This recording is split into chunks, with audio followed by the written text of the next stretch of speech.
জুলাই হত্যাকাণ্ডে মানবতা বিরোধী অপরাধের মামলায় শেখ হাসিনা সহ ৩ আসামির বিরুদ্ধে ৪৭তম সাক্ষী হিসেবে সাক্ষ্য গ্রহণ শুরু হয় এনসিপির আহ্বায়ক ও জুলাই সম্মুখ যোদ্ধা নাহিদ ইসলামের। বুধবার আন্তর্জাতিক অপরাধ ট্রাইব্যুনাল ১-এ আংশিক সাক্ষী দেন তিনি। অবশিষ্ট সাক্ষ্য গ্রহণের জন্য বৃহস্পতিবার দিন ধার্য করেন ট্রাইব্যুনাল।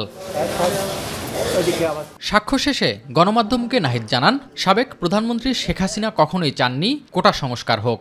18 সালে আমাদের সেই সন্দেহ রয়ে গিয়েছিল যে কোটা সংস্কার বা বাতিল কোনোটাই শেখ হাসিনা বা সরকার চাননি। সেই সময়ে আন্দোলনের প্রেক্ষিতে চাপের মুখে সরকার ঘোষণা দিয়েছিল এবং তার পরিকল্পনা ছিল সেটাকে সে যে কোনো সুযোগ পাওয়া মাত্র ফিরিয়ে আনবে, এবং সেটাই আমরা দেখেছি 2024 সালে ইলেকশনের পরে। ফলে আমাদের কাছে স্পষ্ট ছিল এটা আসলে কোর্টের বিষয় না, আদালতের বিষয় না, এটা রাজনৈতিক বিষয়। আন্দোলন প্রত্যাহারে গোয়েন্দা সংস্থার চাপ ছিল উল্লেখ করে জুলাই হত্যাকাণ্ডের সাথে জড়িত আইন শৃঙ্খলা বাহিনীর সকল সদস্যদের বিচারের দাবি করেন তিনি। একটা তো রাজনৈতিক দিক যে শেখ হাসিনাকে আমি বিচারের আওতায় আনতেছি, আওয়ামী লীগ এনে থাকে, একইভাবে পুলিশ সহ মিলিটারি সহ অন্যান্য বাহিনীর যারা এই জুলাই গণঅভ্যুত্থান সহ গুমের ঘটনায় যুক্ত তাদেরকেও যাতে বিচারের আওতায় আনা হয়, কোনো বাহিনীর দেখে যাতে কেউ পার পেয়ে না যায়। একই মামলায় এদিন সাক্ষ্য গ্রহণ ও জেরা শেষ হয়েছে সিনিয়র সাংবাদিক মাহমুদুর রহমানের। তার জেরার বিষয়ে কথা বলেন চিফ প্রসিকিউটর তাজুল ইসলাম।